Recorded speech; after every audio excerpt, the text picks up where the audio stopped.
aider à mieux définir l'intelligence. Avec nous aujourd'hui dans Sciences 2, Laurent Cohen, service neurologie à la Pitié-Salpêtrière, Michel Duim, qui est généticien et docteur en psychologie, directeur de recherche au CNRS, et enfin Monique Leponcin, qui est neurophysiologiste et qui est créatrice d'un certain type de livres pour améliorer la capacité du cerveau. Vous d'abord, Monique, comment est-ce que vous définissez l'intelligence en deux mots? En fait, l'intelligence, c'est une aptitude à mettre en réseau toutes les zones qu'il faut pour répondre de la façon la plus adaptée aux problèmes posés. Alors justement, on est au début de la compréhension de l'intelligence.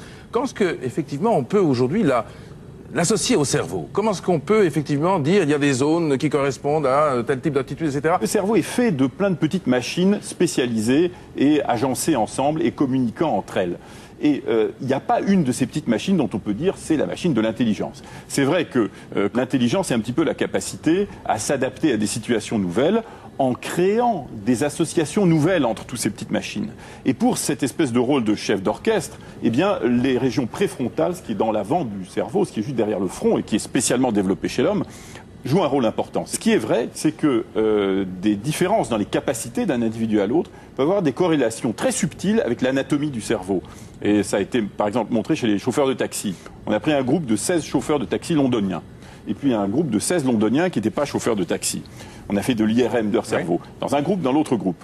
Et on s'est aperçu que chez les chauffeurs de taxi, il y a une région du cerveau qui s'appelle l'hippocampe, et qui était un petit peu plus développée que chez ceux qui ne sont pas chauffeurs de taxi, un peu plus grosse. Et on sait que c'est une région, ça a été étudié beaucoup chez le rat notamment, qui sert à la navigation dans l'espace, à trouver son repère, à trouver ses repères, savoir où on est, où on va, etc. Et ça, c'est quelque chose d'excessivement important pour les chauffeurs de taxi. Donc on s'est aperçu, par exemple, là, que plus les chauffeurs de taxi ont une longue carrière de chauffeurs de taxi derrière eux, plus leur hippocampe est développé. Oui, mais ça, vous nous dites une chose importante, ça veut dire que, en réalité, on peut développer certaines zones du cerveau, donc certaines aptitudes, en fonction d'exercices précis. Monique Leponcin, qu'est-ce que vous en pensez?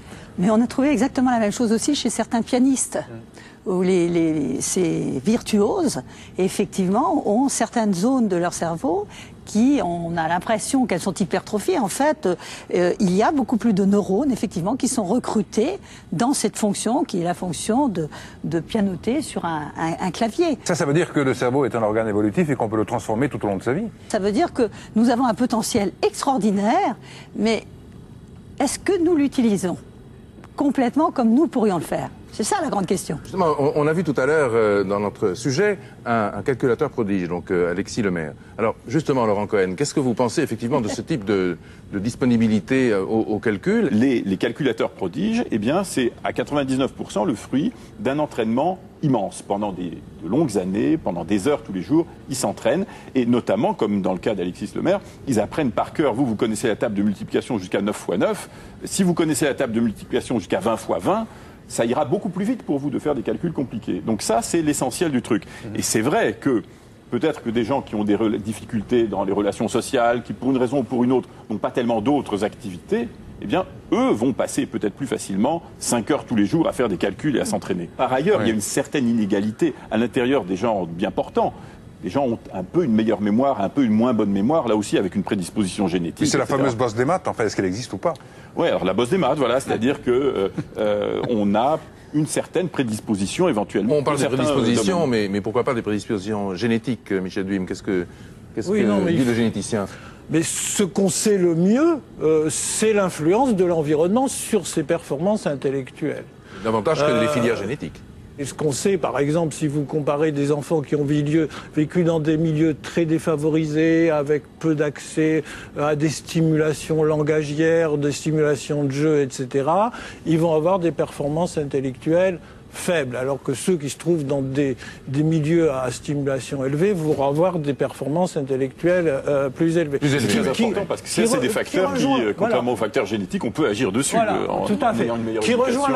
Qui rejoint la neurologie, c'est-à-dire qu'on sait que dès l'enfance, enfin, après la naissance, par exemple, les synapses, les neurones ne sont pas connectés entre elles. Et on sait que tout ce qui est apprentissage, interaction, etc., va développer ces neurones et ensuite jouer aussi sur la sélection. Michel Duim, on a des instruments qui me permettent aujourd'hui de mesurer, entre guillemets, cette intelligence. Justement, ce sont les tests d'intelligence. Le test de QI, c'est pas une mesure. C'est d'abord un outil qui va permettre un diagnostic. C'est pas une mesure. La population générale retient que le quotient intellectuel qui n'a pas d'intérêt final en soi. Il n'a d'intérêt que par rapport à ce que le clinicien va voir quand il va faire passer l'instrument. Monique Leponsin. Et c'est intéressant aussi pour le neurologue de savoir si un enfant est, comme on dit, retardé ou pas. Donc ce genre de test, pour moi, est intéressant dans cette évaluation-là. Maintenant, quand on est sur une normalité, c'est-à-dire qu'on sait qu'il n'y a pas de retardement, pas de pathologie, etc., on apprend très très bien à réussir ce genre de test. Il suffit de s'entraîner. Et donc, entre le test qui va être à 100, 105, 120 ou 130, il suffit de s'entraîner. Je vous propose de franchir une nouvelle étape. Et maintenant, nous allons nous tourner vers un nouveau type de sujet. Augmenter donc son potentiel, son quotient intellectuel, améliorer sa mémoire et même, pourquoi pas, rajeunir son cerveau. C'est la promesse de certains concepteurs, notamment des concepteurs de logiciels et autres types de ce qu'on appelle la gymnastique mentale, la gymnastique des neurones. Alors, est-ce que ça peut vraiment nous aider et nous rendre plus intelligents? Tout de suite, quelques réponses. Aimeriez-vous améliorer vos capacités intellectuelles, avoir une mémoire d'éléphant ou encore augmenter votre QI? L'industrie de la gym du cerveau fait ses choux gras du culte de la performance et les produits censés repousser les limites de l'intelligence se vendent comme des petits pains. Test sur internet pour comparer son QI à celui du président Obama ou à celui de Britney Spears, exercices en tout genre, jeux vidéo. Alors, efficacité ou arnaque? Un professeur vous propose même de mesurer l'âge de votre cerveau et de le faire rajeunir. Alors, je crois qu'il faut être quand même extrêmement raisonnable et scientifique. Si vous faites travailler par un exercice une certaine capacité, eh bien, vous allez améliorer votre réussite, vous allez devenir plus performant, mais vous n'allez pas rajeunir votre cerveau. C'est vraiment un discours commercial, c'est pas un discours scientifique. Mais il existe d'autres méthodes pour entraîner son cerveau. Nous sommes à Paris. Monique Leponsin organise des stages pas comme les autres. Créatrice du concept de gym cerveau, elle propose d'augmenter les capacités de son cerveau. Mais cela a un prix. 295 € pour le stage de 2 jours. Première partie du stage, on révise le rôle des principales fonctions du cerveau et on l'échauffe. Hop, hop, voilà un petit peu. Simplement pas besoin de faire pendant des heures, hein. Alors seulement les exercices s'enchaînent. Reconstruire un mot avec des lettres mélangées, retrouver le pied qui correspond à chaque chaussure ou encore faire travailler sa mémoire. Un exercice en apparence facile, mais finalement pas tant que ça. Des véliplanchistes, d'accord? Et je vais vous poser 5 questions. Combien de véliplanchistes ont une voile de la même couleur que leur short de bain? Combien de véliplanchistes ont une voile jaune et un short rouge? Combien y a-t-il de petites voiles rouges? Quel est le véliplanchiste qui a un short de bain complètement différent des autres? En tout, on va faire en sorte que la personne utilise mieux son intelligence, profite mieux de son capital d'intelligence, donc elle apparaît plus intelligente aux autres. Plus que de vouloir augmenter ses capacités cérébrales, il s'agirait finalement de garder un cerveau sain tout au long de sa vie. Le docteur Croisil a quelques précieux conseils. Il y a d'abord des conseils nutritionnels, le fameux régime méditerranéen, le fameux régime crétois. Ensuite, il faut que ces neurones ils soient utilisés.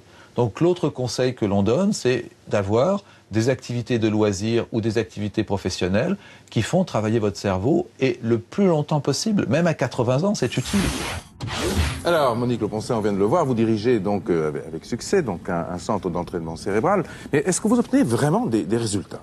Alors, les résultats sont simples. C'est la réussite à un concours, c'est la réussite à un examen professionnel, c'est aussi quelqu'un qui va pouvoir prendre la parole alors qu'avant il ne pouvait pas le faire. C'est vraiment pour moi l'important, ce ne sont pas les exercices. Les exercices ne sont que des démonstrations pédagogiques pour amener les gens à avoir des stratégies efficaces. Ce qu'on disait tout à l'heure avec Laurent Cohen, c'est par exemple faire des mots croisés tous les jours, ça finit par créer un entraînement suffisant pour devenir plus performant. Tout à fait. En mots croisés au moins. En mots croisés. En mots croisés. Les mots croisés, c'est assez bien d'ailleurs parce que ça permet aux gens, par exemple âgés, de conserver un peu de vocabulaire et d'entretenir, enrichir leur vocabulaire. Oui. Donc tous ces jeux-là sont excellents. On parle beaucoup du docteur Kawashima. Moi, je trouve qu'on est très dur avec lui. Faire rajeunir le cerveau, non. Rendre les gens intelligents, non. Par contre, on leur apprend à mieux se servir de ce capital énorme que nous avons. On ne se crée pas des neurones, là. Mais par contre, on va utiliser des neurones qu'on n'utilisait peut-être pas. Encore que dernièrement, il y a un certain Américain qui s'appelle Fred Gage qui a dit qu'on pouvait se créer des neurones nouveau-nés. Et il a montré que c'était corrélé justement à de nouveaux apprentissages. Laurent Cohen, dans votre ouvrage passionnant d'ailleurs, vous signalez une question. Pourquoi est-ce que certaines personnes ont une mémoire exceptionnelle et pas d'autres? Est-ce que c'est le résultat d'un entraînement? Il se trouve que la mémoire humaine, elle marche par association. C'est-à-dire si je vous dis par exemple 1, 7, 8, 9, 7, 5, 0, 1, 3, eh bien, je vous demande de me le répéter dans 5 minutes, vous aurez du mal. Si vous vous apercevez qu'en fait, c'est 1789, c'est la date de la prise de la Bastille, et que 75, etc., c'est le code postal de la région de la Bastille, vous en souviendrez sans aucun problème, parce que vous aurez groupé les informations, vous les aurez rattachées à des choses que vous savez déjà. Donc, quand on s'habitue à organiser les informations et à les rattacher à ce qu'on sait déjà, on apprend mieux. Bon, ça c'est tout à fait vrai. Maintenant, ce qu'il faut voir à propos des personnes âgées, là, qu'on a vues, c'est que, sauf maladie, maladie d'Alzheimer, vasculaire ou autre, le cerveau vieillit bien naturellement. C'est-à-dire que les facultés intellectuelles, normalement, ne décroissent pas nécessairement. Et on est toujours capable d'apprendre, exercice ou pas. Et donc c'est un petit peu un choix. Est-ce qu'on préfère passer de longues heures à faire des exercices qui vous embêtent, ou bien est-ce qu'on se dit je peux apprendre, et je peux apprendre, je sais pas, à parler l'italien, à faire du yoga, à faire du crochet, à apprendre la cuisine turque, etc. Donc, d'une certaine manière, si les gens savent que leur cerveau continue à marcher, autant l'utiliser pour apprendre des choses qui font plaisir et faire des choses qui font plaisir. On dit une personne de 90 ans, elle a un cerveau, peut-être pas de 20 ans, mais enfin en tout cas, elle a un cerveau. Non, pas de 20 ans, parce qu'il y a des choses qui, dans le vieillissement normal, il y a certaines choses qui décroissent un petit peu, mais un petit peu seulement. Et globalement, on reste capable d'apprendre et de profiter de la vie. Bien, merci à tous, merci à tous les trois. Vous nous avez éclairé sur l'intelligence et à notre tour, dans Science 2, nous espérons vous avoir, vous, éclairé sur votre propre intelligence.